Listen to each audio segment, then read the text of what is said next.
Est-ce que Bethel peut bien apprécier cet homme de Dieu? Dieu est pasteur ici à Bethel. Est-ce qu'on peut m'aider à célébrer cet homme? Est-ce que les enfants du pasteur Félix sont là ce soir?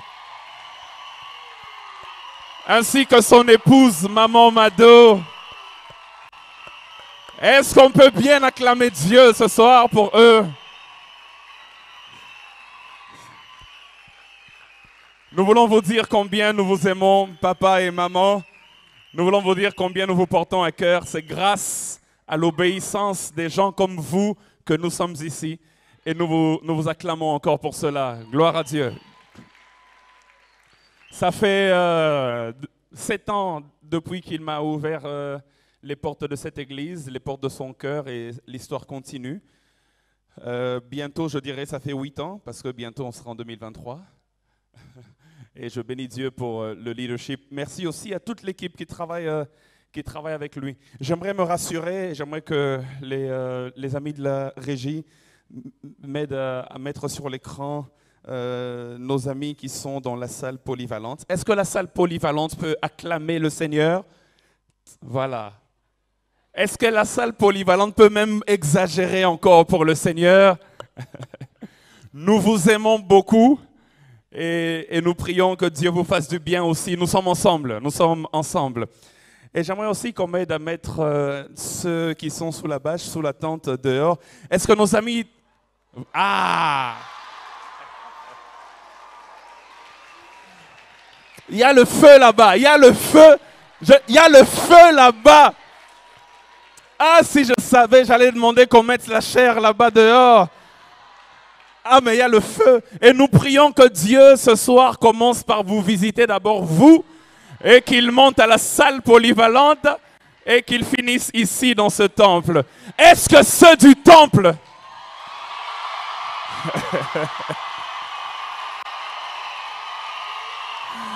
Est-ce qu'on peut exagérer?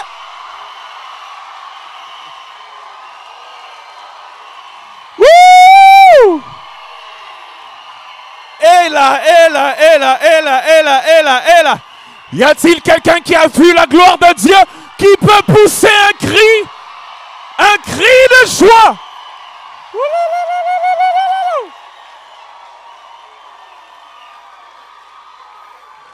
Gloire à Dieu. Tu peux te rasseoir. Notre Dieu est bon. Amen. Notre Dieu est bon. Et je crois par sa grâce, il va nous faire du bien en abondance. Et comme il a déjà commencé à le faire, il va continuer. J'aimerais pendant quelques secondes que nous puissions incliner nos têtes en prière. Nous allons prier par rapport à la parole de Dieu ce soir. Et tu vas demander à Dieu de te parler. Que ce message qu'il envoie puisse te parler à toi particulièrement. Et qu'il produise du fruit en abondance. Élève ta voix et demande-le au Seigneur au nom de Jésus. En quelques secondes. Seigneur, merci de nous parler aujourd'hui. Alors que nous sommes dans cette traversée, que dis-je, dans ce passage de 2022 à 2023. Quelle est la parole? Quelle est la parole avec laquelle tu veux qu'on entre en 2023? Seigneur, merci de nous envoyer cette parole donc ce soir. Et merci de nous parler. Fais-nous du bien, nous te prions. Nous te le demandons. Fais-nous du bien ce soir, au travers de ta parole.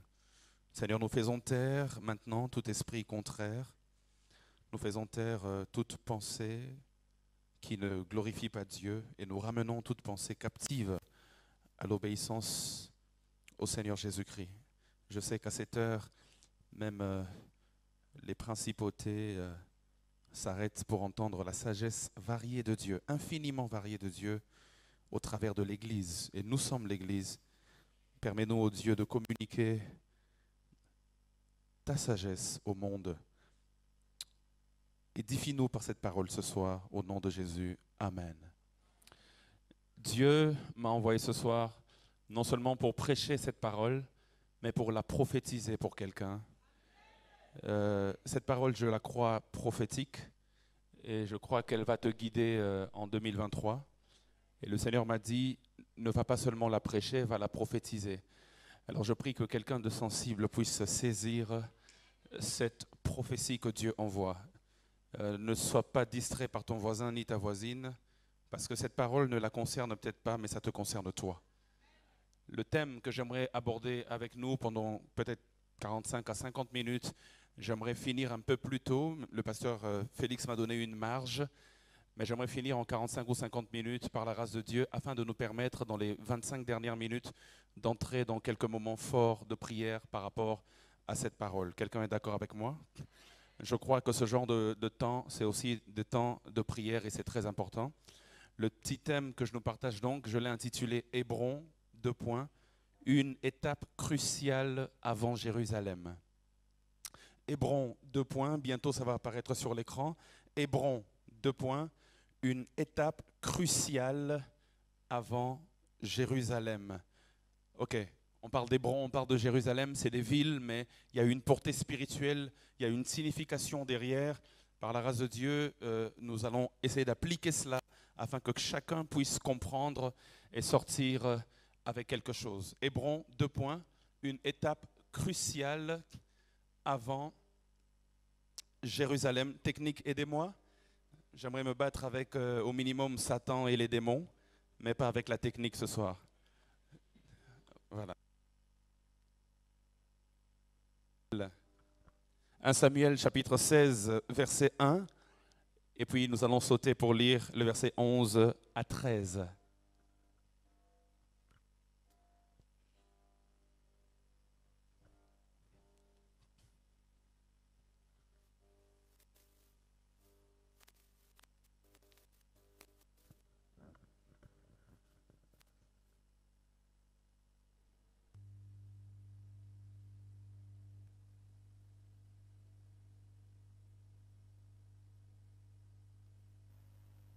Son.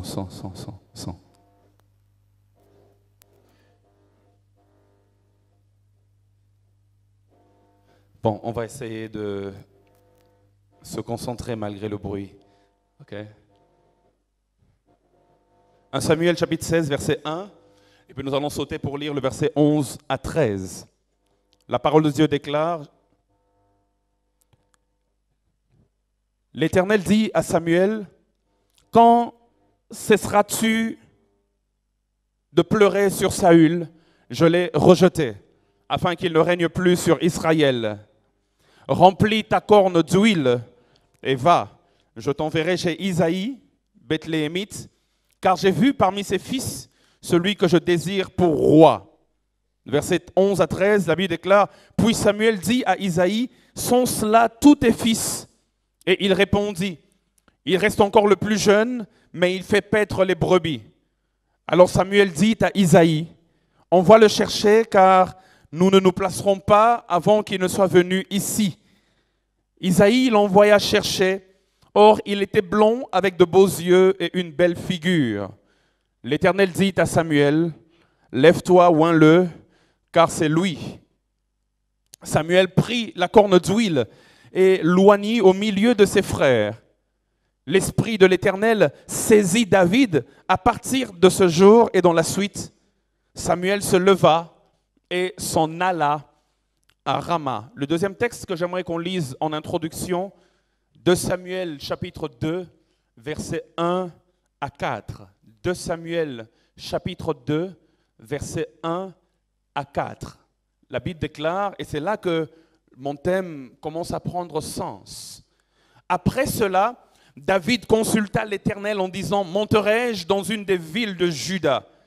L'Éternel lui répondit: Monte. David dit: Où monterai-je?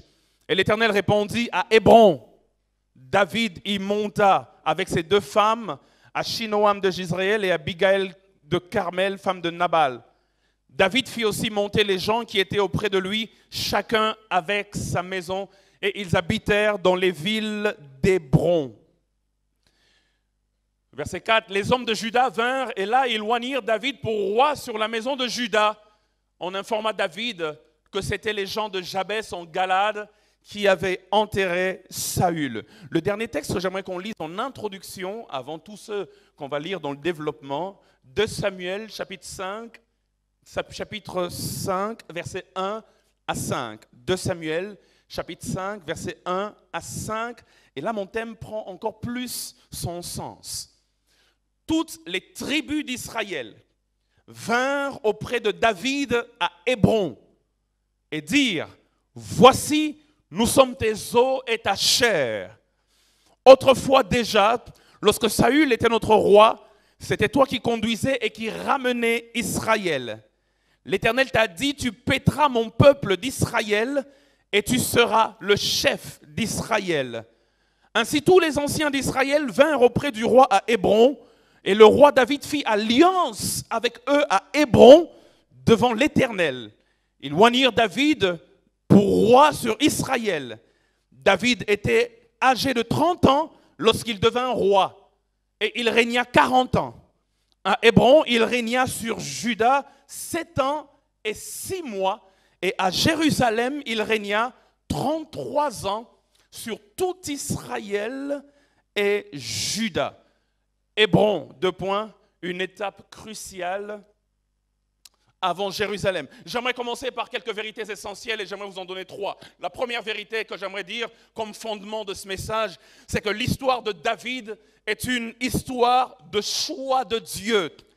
Choix de Dieu qui dépasse notre entendement. J'aimerais dire à quelqu'un, quand Dieu choisit, ça dépasse souvent l'entendement des hommes. Les hommes ne comprennent pas toujours pourquoi Dieu a choisi tel ou pourquoi il n'a pas choisi tel autre. Le choix de Dieu dépasse l'entendement. Isaïe, appelé Jessé, avait plusieurs fils. Il y avait Abinadab, il y avait Shama, il y avait l'aîné Eliab, mais Dieu a choisi David. David, le bâtard, a été choisi. Quelle grâce! Quel choix étonnant. Oui, pour ceux qui ne le savent pas, David n'était pas fils de la femme légitime.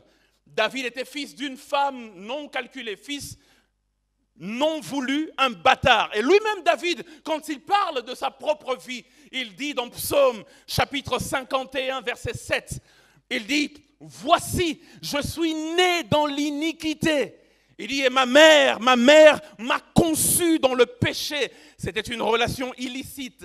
C'était une relation non voulue, non calculée. Son père a un jour fait un faux pas.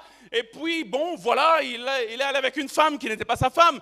Et puis, il a conçu David. Mais Dieu, dans sa souveraineté, a sauté les fils légitimes et a choisi le bâtard David pour faire de lui le roi d'Israël. Frères et sœurs, si ça ne vous dépasse pas, moi, ça me dépasse.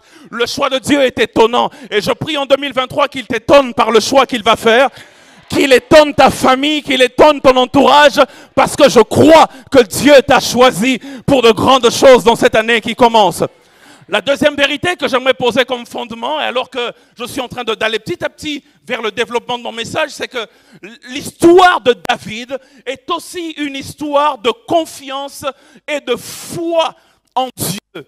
Dans toutes les phases de la vie de David, et il y a eu plusieurs phases de la vie de David, les Écritures nous ont gâtés avec des détails importants de la vie de David, chirurgicaux de la vie de David. Et dans toutes les phases de sa vie, même au milieu des plus grandes épreuves, David avait toujours répondu par une confiance infaillible en Dieu, en ce Dieu qu'il a aimé, en ce Dieu qu'il a choisi pour de grandes choses. La troisième chose que j'aimerais dire, enfin, c'est que, et surtout dans le contexte de ce soir, et ça me permettra de faire un pont vers le développement de mon message, c'est que l'histoire de David, surtout pour ce soir, est enfin une histoire de fidélité de Dieu. La fidélité de Dieu dans l'accomplissement de ses promesses. David lui-même, plusieurs années plus tard, dans Psaume 138, verset 2, un psaume que j'aime, que je dévore, presque tous les jours, la Bible déclare, il dit David, je me prosterne dans ton saint temple et je célèbre ton nom à cause de ta bonté et de ta fidélité. Car renommée s'est accrue par l'accomplissement de tes promesses. C'est une histoire de fidélité de Dieu. Le Dieu qui l'a pris derrière les brebis alors que celui-ci n'avait rien demandé. Ce Dieu a fait des promesses alors que celui-ci n'avait rien demandé. Et David a vu tout le long de sa vie combien Dieu est fidèle et combien Dieu il accomplit ses promesses. J'aimerais marquer une pause et aller dans une direction qui est voulue. En cette nouvelle année qui commence, j'aimerais dire à Bethel, je prie que tu vives la fidélité de Dieu. Je prie que Dieu accomplisse les promesses qu'il a faites dans ta vie. Tu sais, il y a des promesses que tu as gardées dans le tiroir. Il y a des promesses que peut-être tu as commencé à oublier. Mais je prie dans le nom de Jésus parce que Dieu n'oublie pas qu'il accomplisse ses promesses dans ta vie en cette année. Au nom de Jésus-Christ. Dieu est fidèle dans ses promesses. J'aimerais vous donner avec la technique 6 ou 7 textes bibliques qui prouvent que Dieu est fidèle dans ses promesses. Et alors que je le dis, je prie que l'esprit de ces textes puisse se saisir de quelqu'un. 1 Thessaloniciens chapitre 5 verset 4. La Bible déclare, celui qui vous a appelé est fidèle et c'est lui-même qui le fera. Quelqu'un dit Amen. Nombre chapitre 23 verset 19. La parole de Dieu dit, Dieu n'est point un homme pour mentir, ni fils d'homme pour se repentir. Ce qu'il a dit, ne le fera-t-il pas? Ce qu'il a déclaré, ne l'exécutera-t-il pas? J'aimerais dire à quelqu'un qui a une promesse de Dieu, il le fera et il l'exécutera. Habakkuk chapitre 2 verset 3, la parole de Dieu dit, car c'est une prophétie dont le temps est déjà fixé. Elle marche vers son terme et elle ne mentira pas. Si elle tarde, attends-la, car elle s'accomplira. Elle s'accomplira certainement. Josué chapitre 21 verset 45. De toutes les bonnes paroles que l'Éternel avait dites à la maison d'Israël, aucune ne resta sans effet, toutes s'accomplirent. Josué chapitre 23 verset 14. Voici, je m'en vais maintenant par le chemin de toute la terre.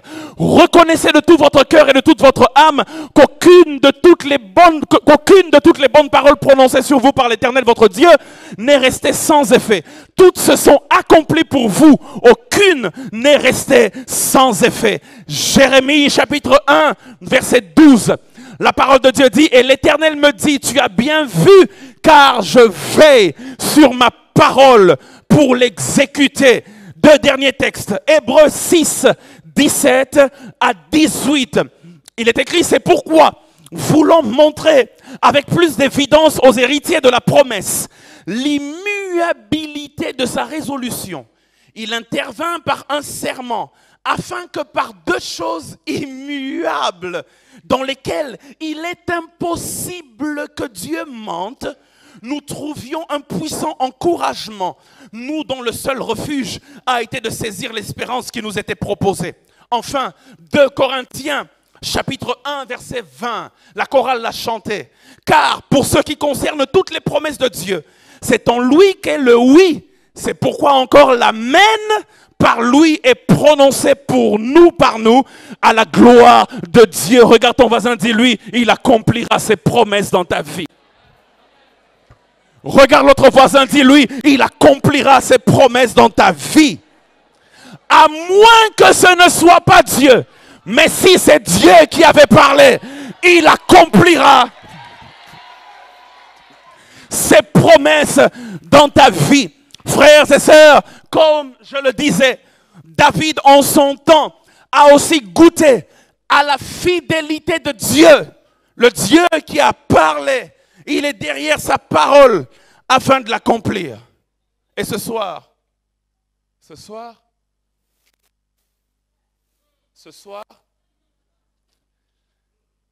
n'est pas seulement la promesse faite à David qui m'intéresse. On va revenir sur ça, on va creuser cela en profondeur. Mais ce soir, ce qui m'intéresse encore plus que la promesse elle-même, c'est le processus de son accomplissement. Quelle richesse, quelle vérité, quel encouragement. Comment Dieu accomplit-il ses promesses?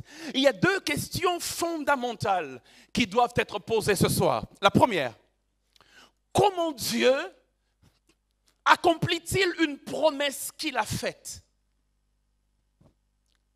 La deuxième, qui lui est semblable, comment Dieu réalise-t-il une prophétie qu'il a donnée?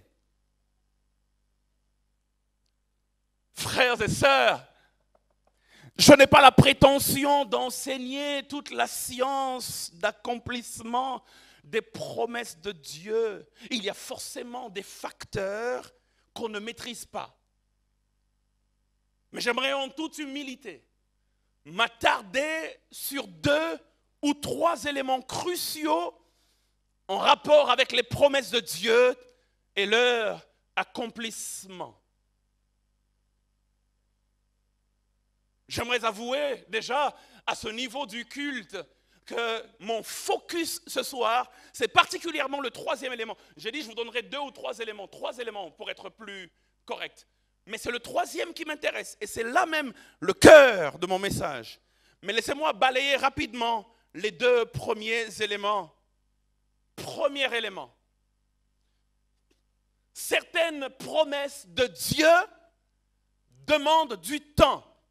Et parfois beaucoup de temps pour s'accomplir.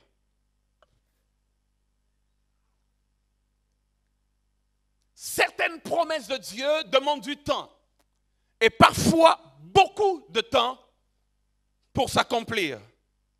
Frères et sœurs, Joseph a reçu le rêve que ses frères se prosternaient devant lui à l'âge de 17 ans. Dans Genèse, chapitre 37, versets 9 à 19. Mais cette promesse de Joseph qui lui a été faite quand il avait 17 ans, elle s'est accomplie dans Genèse 43, 26. Et à cette époque-là, Joseph avait à peu près 37 ans. La promesse lui a été faite à l'âge de 17 ans. La promesse s'est accomplie à l'âge de 37 ans.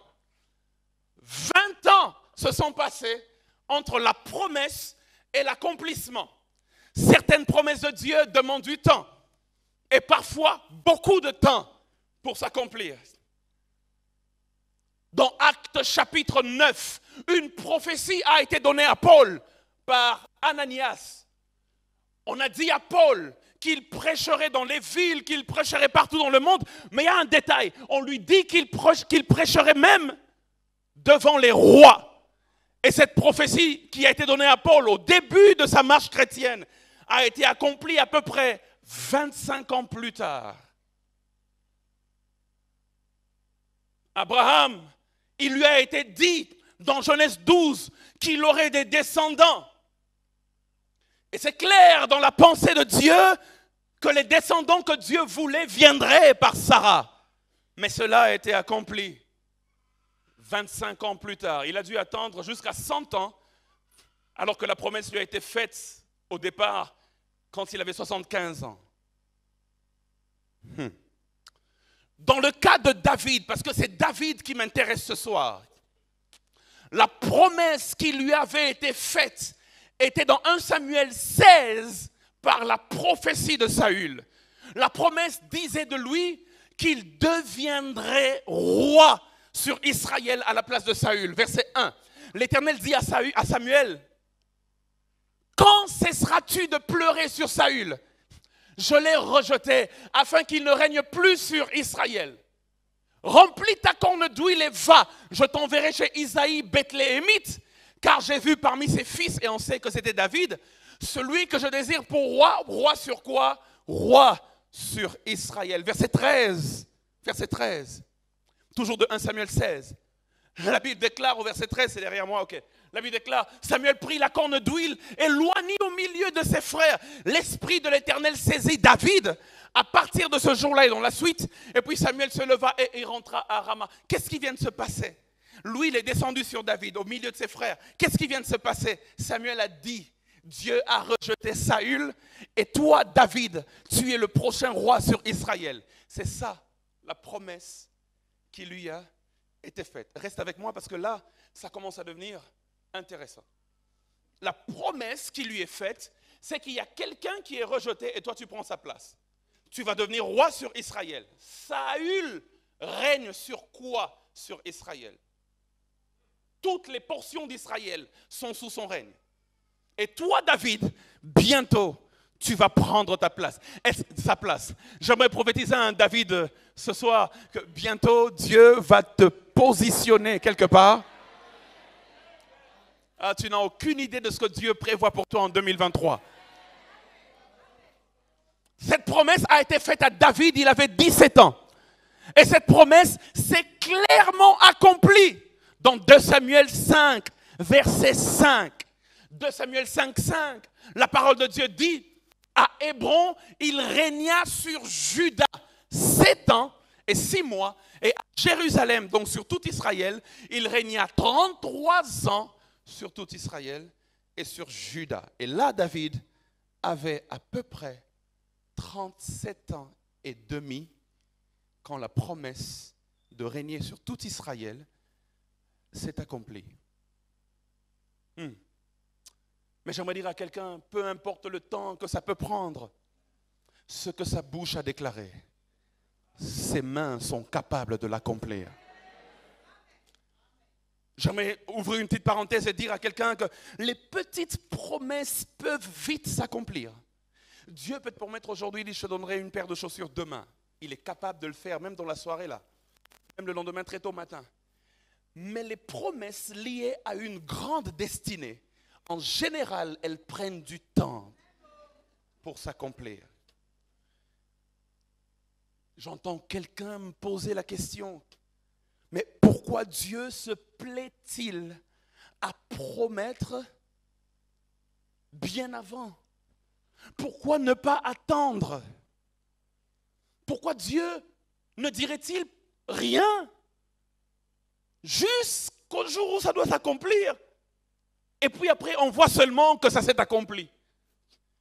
Ou peut-être que Dieu devrait garder silence pendant 20 ans, et puis la veille de l'accomplissement, il n'a qu'à m'annoncer, et puis demain, je touche directement à l'accomplissement. Mais pourquoi Dieu peut-il promettre aujourd'hui des choses qu'il va réaliser plus tard? Frères et sœurs, la raison pour laquelle Dieu promet, c'est pour donner à quelqu'un une espérance.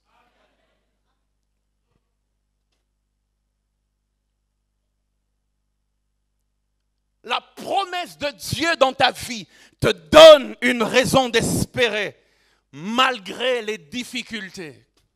Celui qui a la promesse, il a une vision de là où Dieu veut l'emmener. Parce que quand Dieu promet, il te dit, tu seras roi sur Israël, tu commences à t'imaginer sur le trône d'Israël. C'est impossible que la promesse ne crée pas de l'imagination en toi. Et quand tu commences à t'imaginer sur le trône, tu as une vision claire de là où tu veux aller. Et chaque jour, tu espères que tu atteindras.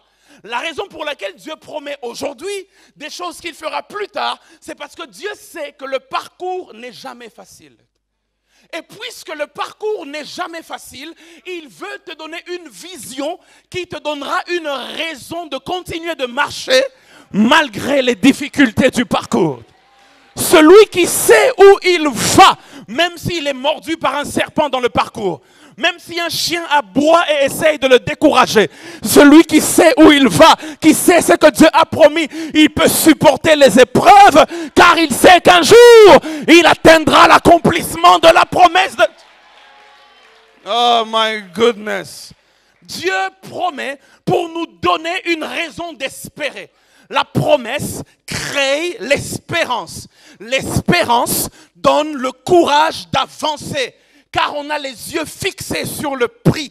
L'espérance nous donne même la force de résister à la tentation. Hébreux chapitre 11, versets 24 à 26. La Bible déclare, c'est par la foi que Moïse, devenu grand, résista, refusa d'être appelé le fils de la fille de Pharaon, verset 25. Il aimait mieux être maltraité avec le peuple de Dieu que d'avoir pour un temps la jouissance du péché. Mais non, regardez la raison. Verset 26. Regardant l'opprobre de Christ comme une richesse plus grande que les trésors de l'Égypte. Pourquoi? Car il avait les yeux fixés sur la rémunération. Il a dit non à la jouissance éphémère du péché parce qu'il avait les yeux fixés sur la rémunération. Vaincre la tentation, c'est aussi un élément qui est inclus dans la promesse. La promesse te donne l'espérance. L'espérance te donnera la force de résister à la tentation de maintenant, car tu ne veux pas gâcher l'accomplissement de la promesse. Quand tu as les yeux fixés sur la récompense, tu peux dire non à ce jeune homme, non à cette jeune femme, non à cette proposition, car tu sais que tu as un CV à préserver, puisque l'accomplissement de la promesse est en train d'arriver. Donne-moi un bon amen. Moïse a refusé l'Égypte parce qu'il avait les yeux fixés sur l'accomplissement d'une promesse, la rémunération de Dieu. L'espérance qui est créée dans ton cœur te donne de vaincre même les tentations d'aujourd'hui. J'aimerais dire à ma sœur, si seulement tu savais où Dieu t'emmène, tu avais une vision claire et précise de là où Dieu t'emmène, tu cesserais peut-être de passer sur les lits de celui-ci, de celui-là, de celui-là. Tu sais où tu vas? Et tu ne veux pas que demain on puisse dire « Ah non, mais non, mais non, mais non, mais non. » Est-ce que je suis en train de parler à quelqu'un? J'aimerais dire à un Joseph, si tu sais que ta destinée est plus grande que la maison de Potiphar, et qu'un jour tu régneras même en Égypte, tu seras même au-dessus de Potiphar, ça te sera plus facile de vaincre la tentation de la femme de Potiphar. Parce qu'il ne faut pas que le jour où Pharaon veut te nommer son second en Égypte, que quelqu'un lève la main pour dire « J'ai des dossiers contre lui ». Quand tu sais où tu vas, tu sais résister même aux choses d'aujourd'hui. Est-ce que je suis en train de parler à quelqu'un? Y a-t-il quelqu'un à qui Dieu a fait une promesse? Si tu as reçu une promesse de Dieu, dis Alléluia!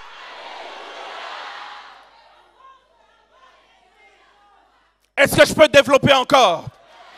Je disais comme premier point que certaines promesses de Dieu demandent du temps pour s'accomplir. Le deuxième point, et j'avais promis que je n'en avais que 3. Le deuxième point, c'est que, my goodness, Jesus Christ. Le deuxième point, c'est que Dieu fixe nos regards sur la finalité, sans forcément donner des détails sur les étapes intermédiaires. Dieu, je disais pour ceux qui écrivent, quand il fait une promesse, il fixe nos regards sur la finalité, sans forcément donner des détails sur les étapes intermédiaires. Dieu dit à David, quand Saül le oint, tu vas régner sur Israël. Ça, c'est la finalité. Mais il y a des étapes intermédiaires par lesquelles il a eu à passer avant d'atteindre la promesse. Dieu, dans la prophétie de Samuel, n'a pas donné des détails sur les étapes intermédiaires. Quand Dieu vient, il te dit, tu seras présidente de la République. Mais il ne te dit pas, entre maintenant et le jour où je serai président, quelles sont les étapes par lesquelles je passerai pour les atteindre. Il fixe généralement les regards sur la finalité, mais pas sur les étapes. Il a promis à Joseph de régner sur ses frères. Mais il n'a pas dit dans le songe de Joseph. Dans le songe de Joseph, Joseph se voit régner sur ses frères. Mais dans le songe de Joseph, il n'a pas dit à Joseph que cela nécessiterait qu'on le mette dans un puits, que cela nécessiterait qu'on le vende par ses frères, que cela nécessiterait qu'on raconte des faux témoignages contre sa personne, que cela nécessiterait même qu'on l'oublie en prison. Il n'a pas dit tout ça à Joseph. Tout ce qu'il a dit à Joseph, c'est que tu y arriveras. Mais il ne parle pas des étapes intermédiaires.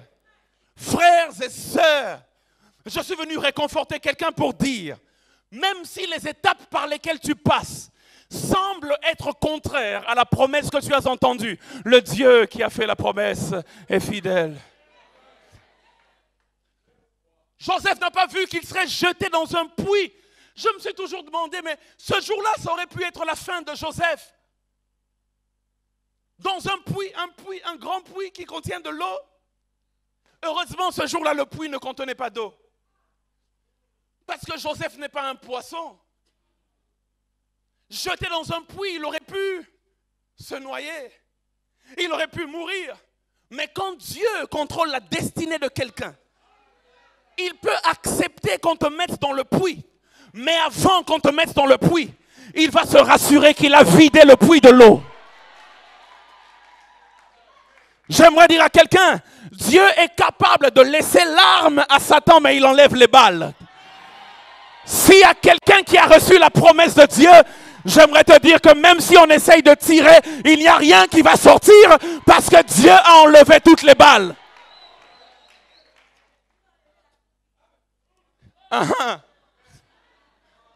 Il a laissé la chose là, mais il a enlevé la chose qui tue. N'aie pas peur, ton épreuve là ne va pas te tuer. Tu n'es que sur le chemin vers l'accomplissement de la promesse de Dieu. Et ce que j'aime avec ce Dieu, c'est que le Dieu qui promet la fin, parce que quand il promet, il te montre la fin.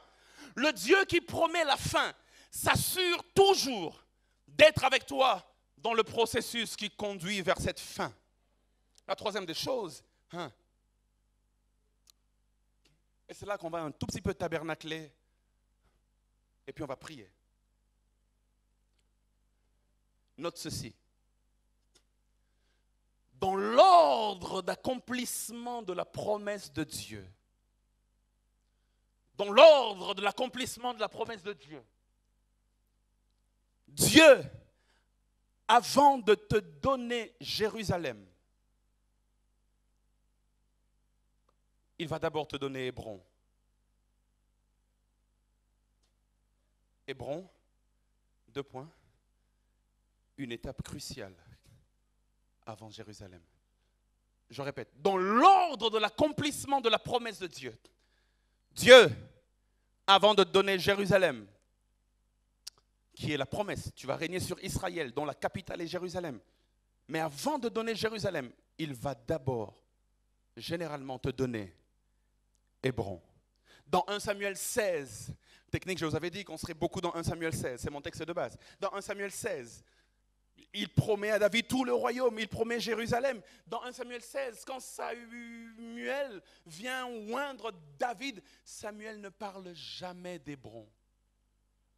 Samuel dit, tu régneras sur Israël. Mais il n'a pas dit avant Israël, Dieu te fera d'abord arriver à Hébron.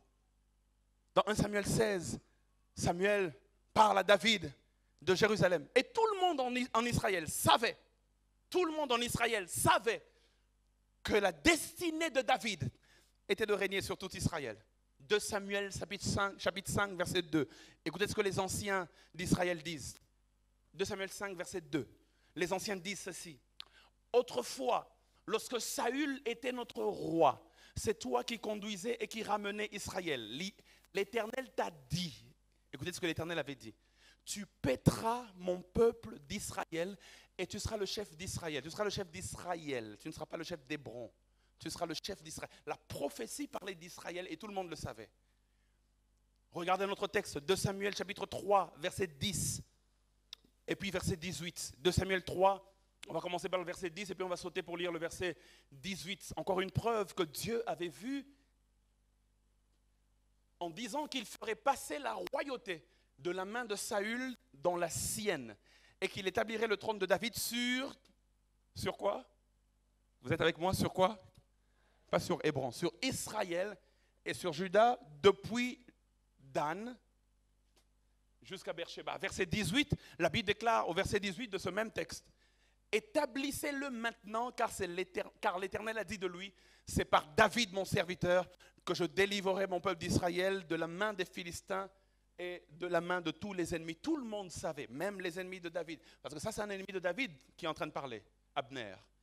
Tout le monde savait que David avait la destinée de régner sur Israël.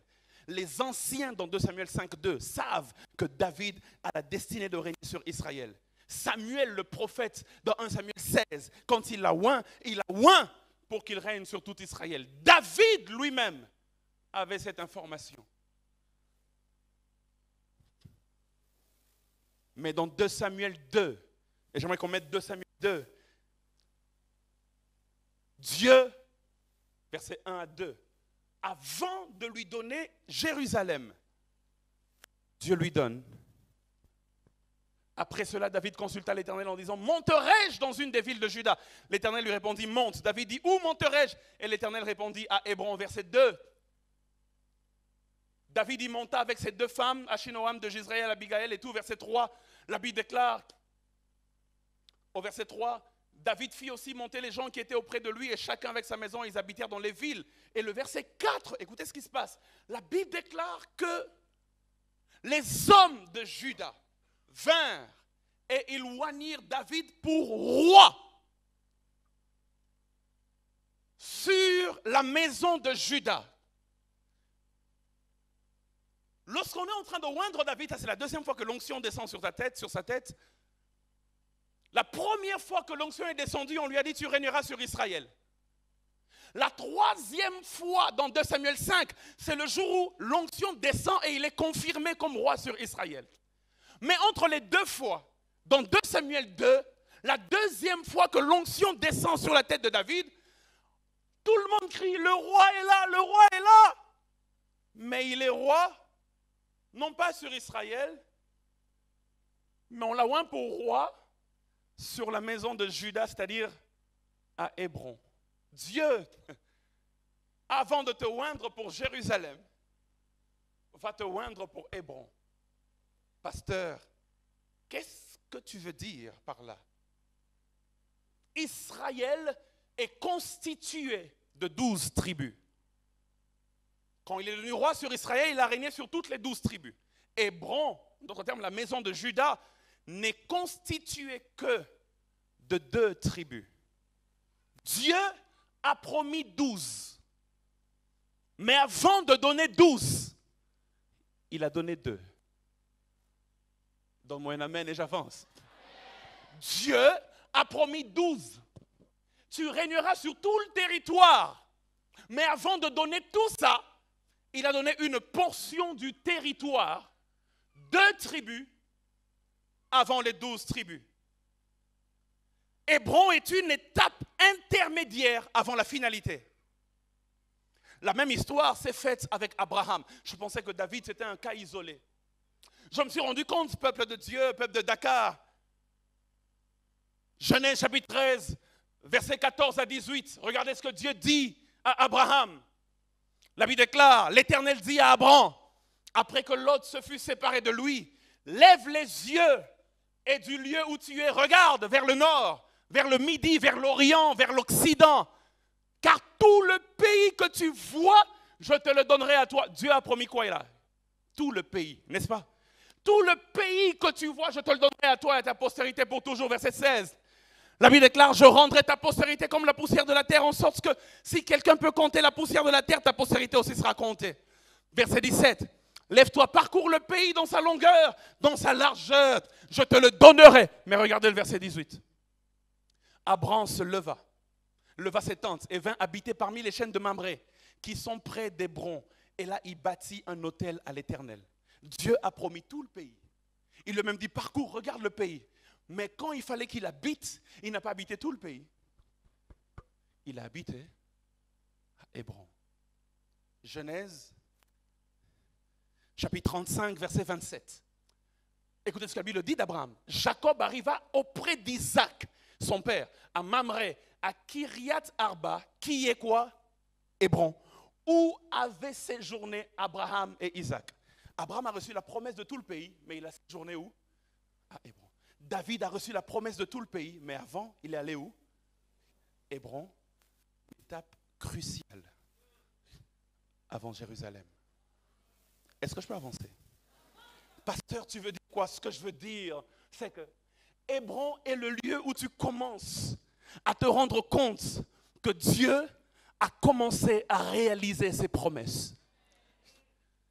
On t'a oint roi sur une petite collectivité, pas sur tout, mais ça montre que Dieu a déclenché un processus quelque part.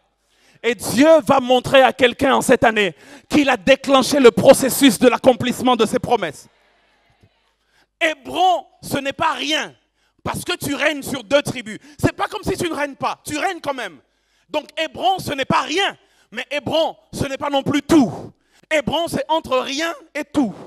Hébron, c'est l'étape avant le maximum. C'est ça, Hébron.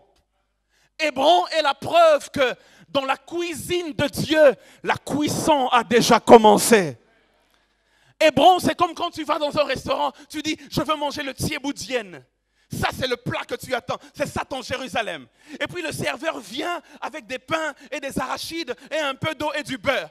Tu dis, c'est pas le thieboudienne que j'ai commandé, mais le serveur te dit, non, ça ce n'est qu'une entrée. Et je viens t'annoncer une bonne nouvelle que si tu as goûté à l'entrée, alors le plat principal finira par arriver.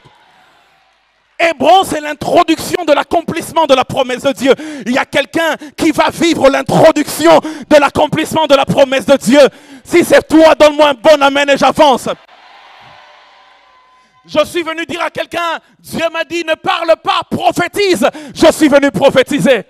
Et maintenant, l'onction de l'enseignant laisse la place à l'onction du prophète.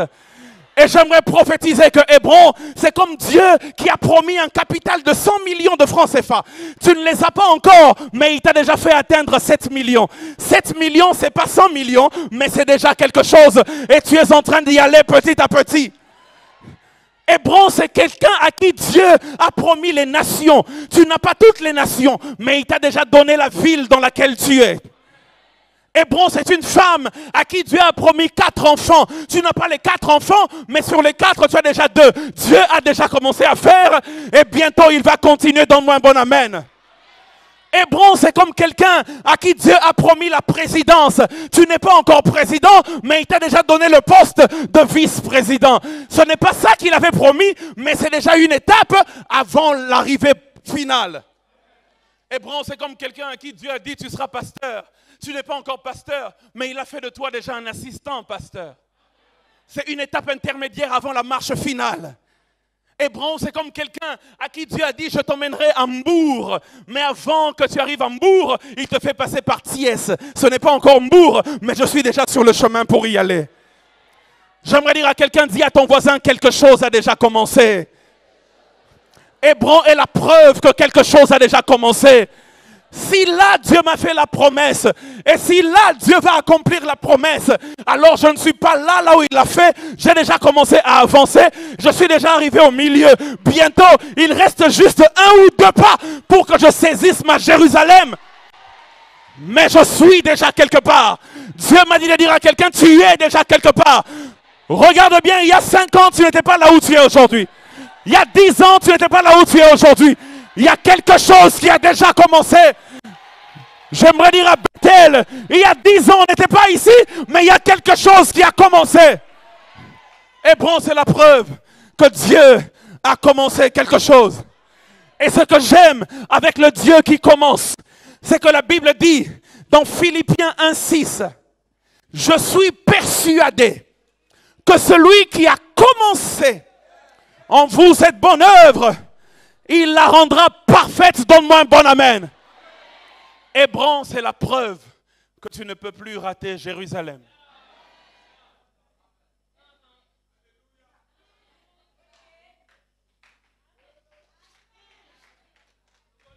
Dis à ton voisin, ça ne ratera plus.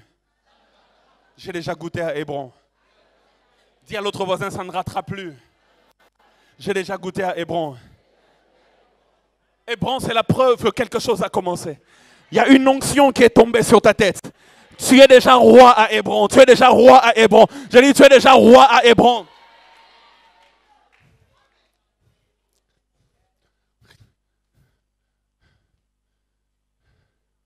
Dieu t'a promis un patrimoine immobilier. Que tu aurais des maisons, d'appartements, des appartements. Tu n'as pas encore tout ça. Mais tu as déjà acheté ton premier appartement. Ton premier, un seul. C'est ton Hébron. C'est la preuve que tu n'es pas dans rien, tu n'es pas dans tout, mais quelque chose a déjà commencé. Tu es entre rien et tout. Et j'aimerais prophétiser sur quelqu'un en cette année qui va commencer. Dieu va te faire goûter à quelque chose. Comme David lui-même a dit, goûtez et sentez combien l'Éternel est bon. Pourquoi Hébron? Dieu t'emmène à Hébron aussi. Oh my goodness. Aussi pour te tester. Luc 16, 10 à 11. La Bible dit, celui qui est fidèle dans les moindres choses, l'est aussi dans les grandes. Et celui qui est injuste dans les moindres choses, l'est aussi dans les grandes. Verset 11 dit, si donc vous n'avez pas été fidèle dans les richesses injustes, qui vous confiera les véritables? Quand tu es fidèle dans Hébron, Dieu dit, donnez-lui Jérusalem. J'aimerais dire à quelqu'un, ne fais pas de ton Hébron ton terminus. La qualification pour Jérusalem dépend de la gestion d'Hébron. Oh my God.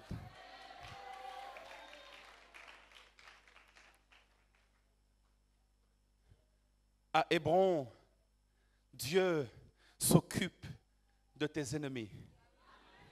À Hébron, Dieu, écoute bien, il affaiblit tes ennemis. Quand Dieu t'a déjà donné Hébron, my God, c'est fini pour tes ennemis. La femme de Naaman disait, le Mardoché devant lequel tu as commencé à être humilié, si c'est un juif, tu ne peux rien faire contre lui. Tu iras d'humiliation en humiliation. Le problème, c'est que si ça a déjà commencé, alors tu ne peux plus rien faire. Mieux vaut arrêter le plan de Dieu, si tu en as la capacité, hein, mieux vaut arrêter le plan de Dieu avant qu'il commence. Mais comme tu n'en as pas la capacité, c'est-à-dire que ça commencera toujours. Et si ça a déjà commencé, c'est fini, tu ne peux plus arrêter ça. Même quand Dieu a promis 1 million, il te donne seulement 1. Si ça a déjà commencé, c'est fini. Satan, ses démons, tes ennemis ne peuvent plus arrêter ce que Dieu... Oh my God, c'est une parole d'encouragement pour quelqu'un. J'aimerais dire à quelqu'un, Satan et ses ennemis, et ses acolytes, tous tes ennemis ne peuvent jamais arrêter ce que Dieu a déjà commencé. Le moment où il devait arrêter, c'était avant le commencement. Mais comme j'ai déjà eu Hébron, je ne peux plus m'arrêter. Impossible. La Bible déclare dans Hébron, 2 Samuel 2, 17 et même 30 à 31. On va lire seulement versets 30 à 31 pour l'économie du temps parce que bientôt on doit prier. Verset 30, la Bible dit, Joab revint de la poursuite d'Abner et rassembla tout le peuple. Ça c'est à Hébron. Et rassembla tout le peuple. Et il manquait, des gens de David, il manquait seulement 19 hommes. Verset 31. Il y avait comme une guerre entre la maison de David et la maison de Saül. Saül est mort. Mais Abner a élevé Ish-Bosheth pour régner. David est vivant. C'est lui qui doit régner. Mais il y a comme un camp, une guerre entre la maison de David et la maison de Saül. Mais les gens de David avaient frappé à mort 300 hommes parmi ceux de Benjamin et d'Abner, c'est-à-dire parmi ceux de la maison de Saül. C'est-à-dire David a perdu 19 hommes, mais eux, ils ont perdu 300 hommes. Les dégâts dans leur camp seront plus importants que les dégâts dans ton camp. Car quand tu es déjà arrivé à Hébron, tu es sur le pas de la victoire. J'aime surtout ce que la Bible dit dans 2 Samuel 3, 1. J'aime ce texte. Si tu as ta Bible, souligne-la. Souligne ce texte, souligne-le dans ta Bible. La Bible déclare, la guerre durera longtemps entre la maison de Saül et la maison de David.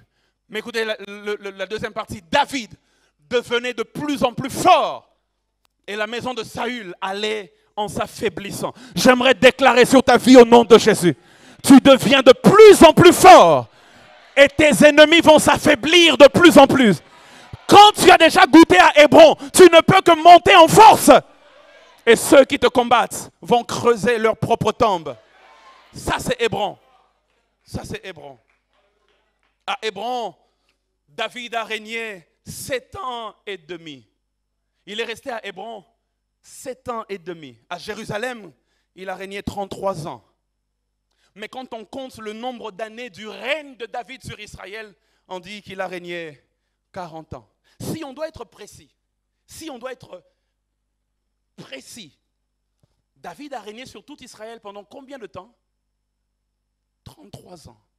33 ans, si on doit être précis. Mais quand on parle du règne de David sur tout Israël, on dit qu'il a régné 40 ans. Dans les 40 ans là, on compte aussi les 7 années et demie d'Hébron. Écoute, Dieu compte aussi l'étape intermédiaire dans le bilan de l'accomplissement de sa promesse pour toi.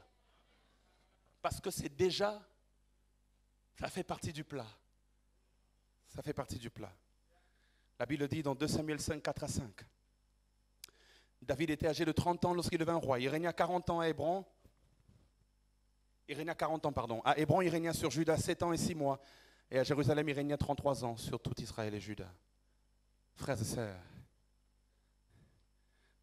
en cette année, quand le pasteur m'a dit de prier, j'ai demandé à Dieu.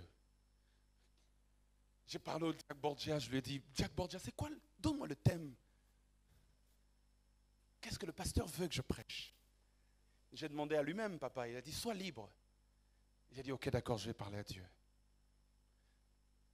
Seigneur, qu'est-ce que tu veux que je dise à ton peuple?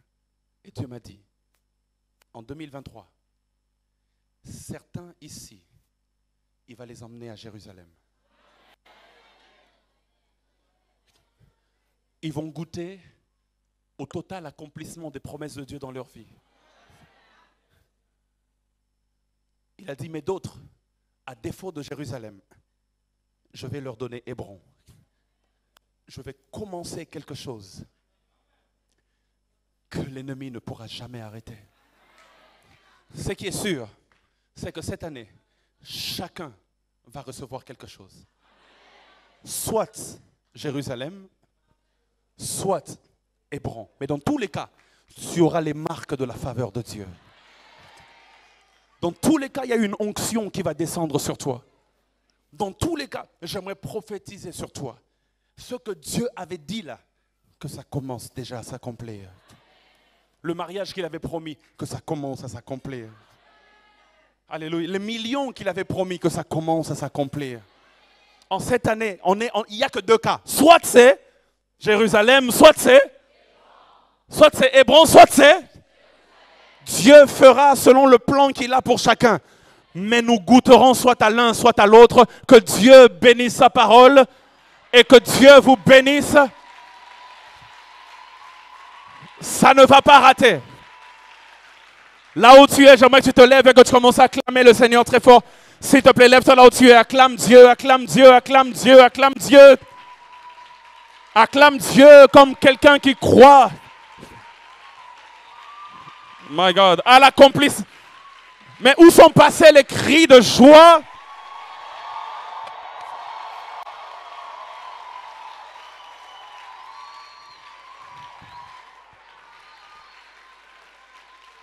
Il me reste 15 minutes, j'aimerais qu'on mette ça sur l'écran, j'aimerais avoir une vision claire des minutes pour ne pas déborder parce que papa doit passer tout à l'heure.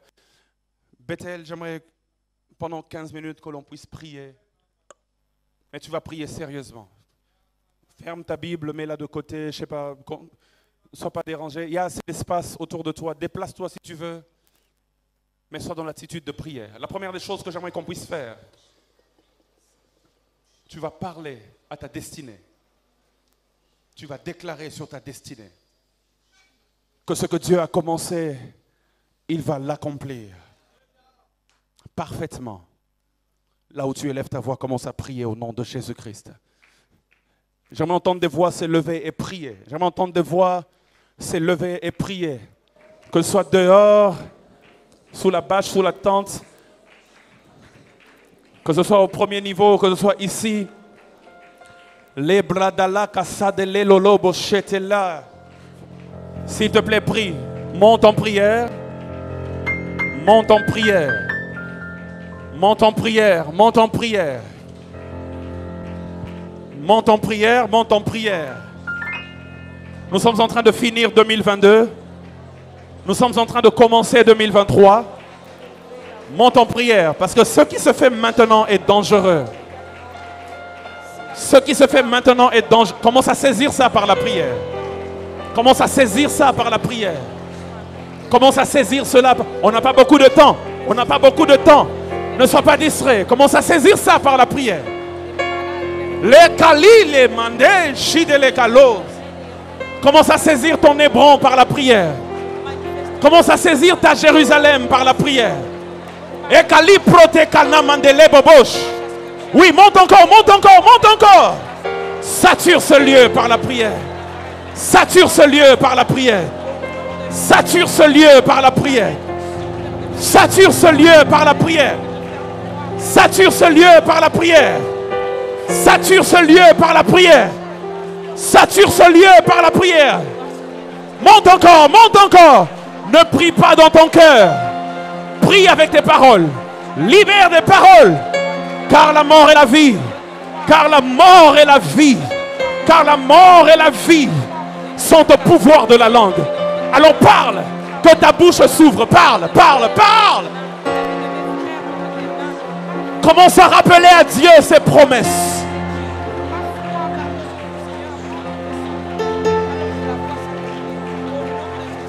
Commence à rappeler à Dieu ses promesses.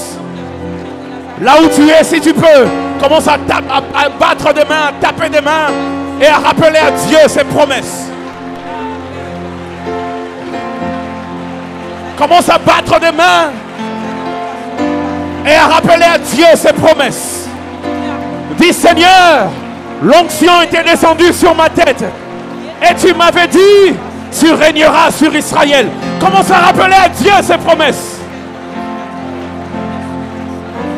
Shodoloko librata la baboche. Shodoka si pretele baboche. Ika sandele bebo.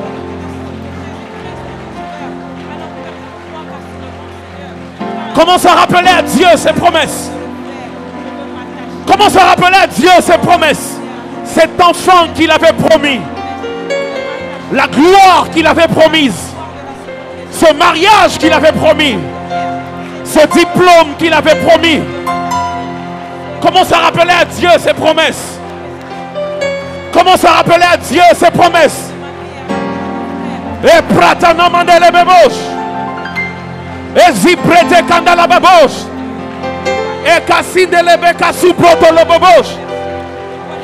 Et kassite lebe koshundo le boko cité. Rappelle à Dieu ses promesses. Rappelle à Dieu ses promesses. Rappelle à Dieu ses promesses. Rappelle à Dieu ses promesses. Rappelle à Dieu ses promesses. Et Shadalaka. Et Shadalaka. Et Shadalaka. Et Shadalaka. Et Shadalaka. Et Shadalaka. Il ne nous reste que très peu de temps. Sois concentré. Ça se joue maintenant. Ça se joue maintenant. Sois concentré. Ça se joue maintenant.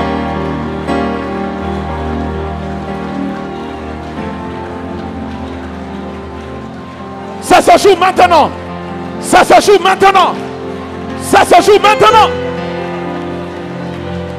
Calablanda c'est prête à la babouche. Ici prête candolo babouche. Ici prête candolo babouche. Ici prête candala bakasha de lebebos. Ah, Maya Gaza dalla Gazube. Eli mande, et si prote kaleba, et si prote kaleba, et si prote kaleba, et si prote kaleba, et si prote kaleba, et shadalababo, et shadalababo, et shadalababo, et shadalababo, et shadalababo, et si prote kala, mali, masabale, et shudolokoti mandeleba. Si tu sais prier en langue, prie en langue, prie en langue. Et prata la mandésie.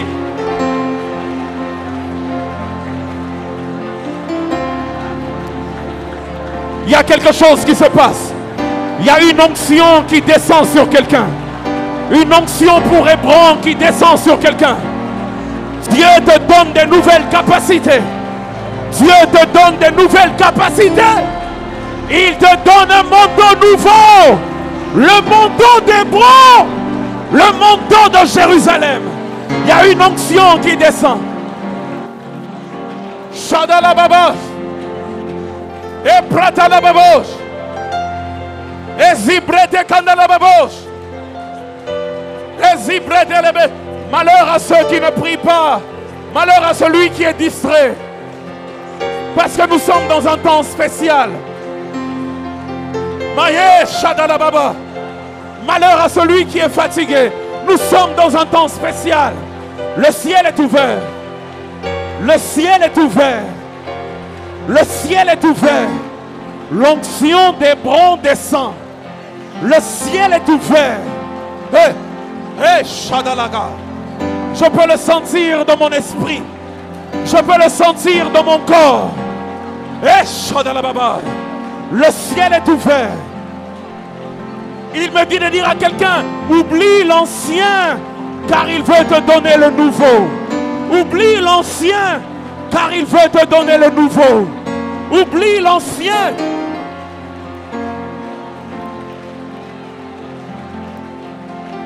Car il veut te donner le nouveau. Une huile nouvelle. Une onction nouvelle. Une confirmation publique des promesses secrètes. Dieu me parle d'une confirmation publique des promesses secrètes. Et ouvre le ciel, ouvre le ciel, ouvre le ciel. Ouvre le ciel, ouvre le ciel. Une confirmation publique des promesses secrètes. Et la blada la babo chotoloko si brede. Et bassine les manas. Et prie Allah.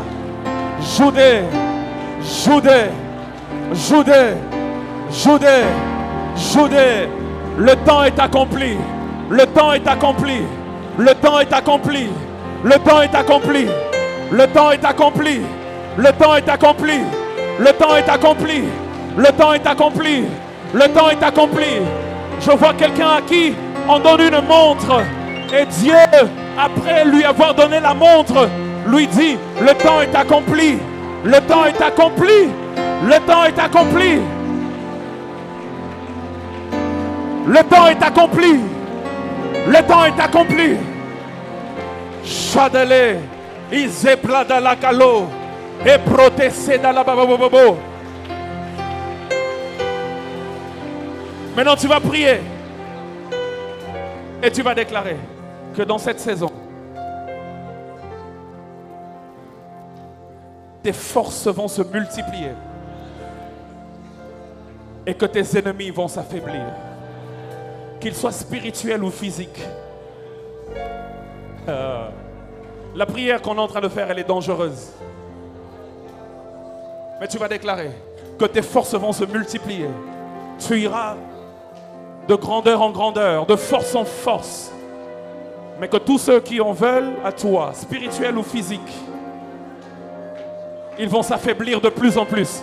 Parce que à Hébron, David devenait de plus en plus fort.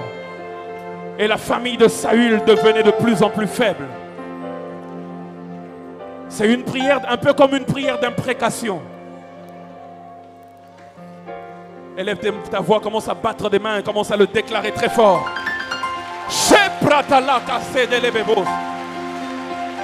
Zebrodolokosi. Tes forces se multiplient. Tes forces se multiplient. Tes forces se multiplient.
Déclare-le, déclare-le, déclare-le, déclare-le, déclare-le. Déclare-le, déclare-le, déclare-le.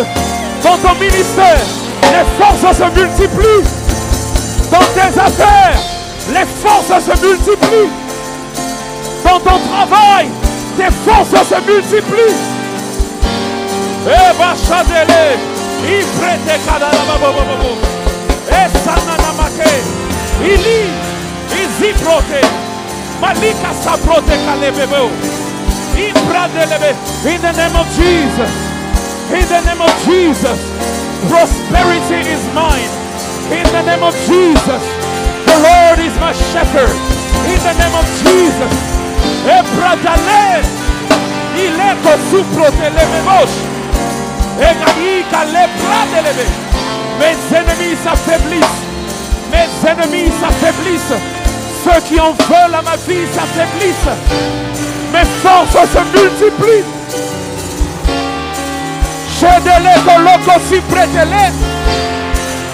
La mort et la vie sont au pouvoir de la langue. La mort et la vie sont au pouvoir de la langue. Speak it into existence. Speak it into existence. Declare by the Holy Ghost.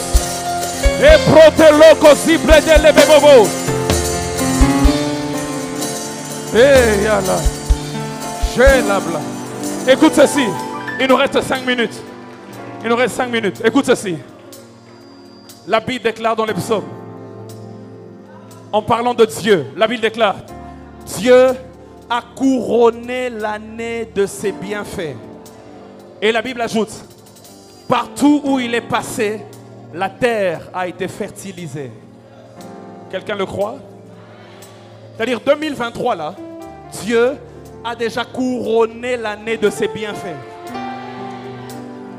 Et maintenant écoute, partout où il est passé, la terre a été fertilisée. Toi tu n'es pas encore entré dans janvier, ni dans février, ni dans mars, mais Dieu est déjà passé. Et là où il y avait la sécheresse, le mois dans lequel l'ennemi avait prévu la sécheresse, c'est trop tard, parce que Dieu est déjà passé. Et la Bible dit, partout où il est passé, la terre a été fertilisée. Maintenant tu vas déclarer la fertilité en 2023. Dans tous les domaines de ta vie. Tu vas dire, le Seigneur a déjà traversé l'année avant moi. Il a déjà traversé avant moi et il a fertilisé. De telle sorte que moi je viens après et je constate les bontés de Dieu. Je constate la fidélité de Dieu. Je constate la productivité. Et lève ta voix, déclare-le. Déclare-le très fort au nom de Jésus-Christ.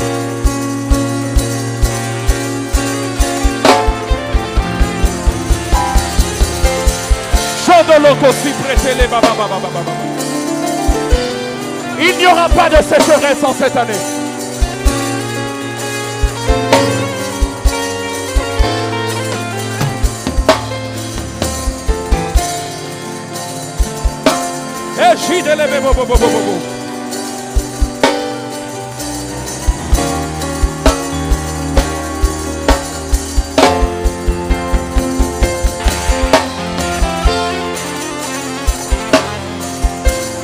Ejidele kale,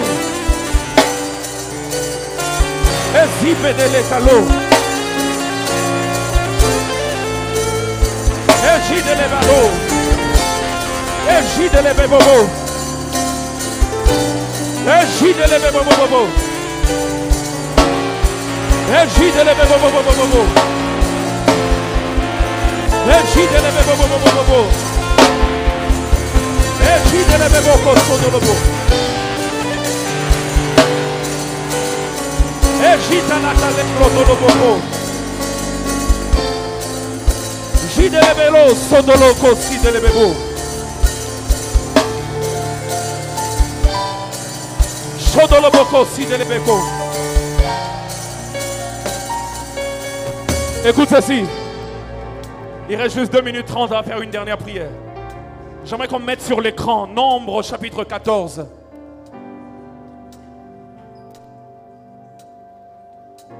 Verset 34.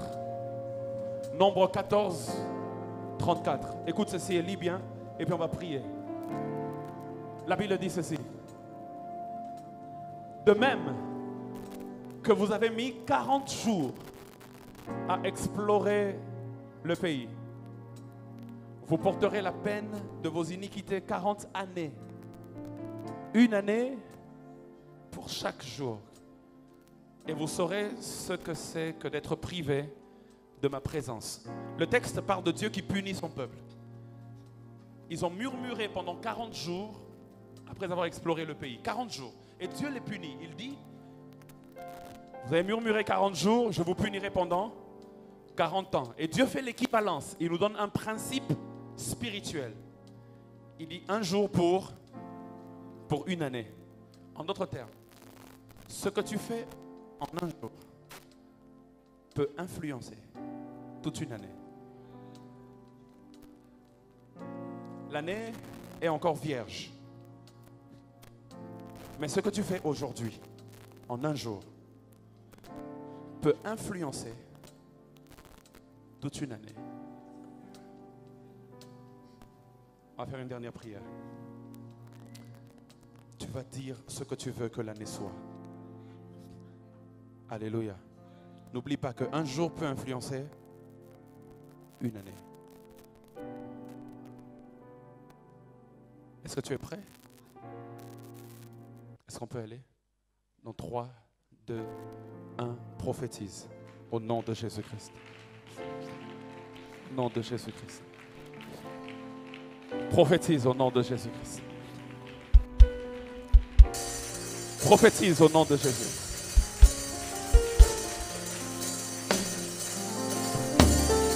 Prophétise au nom de Jésus.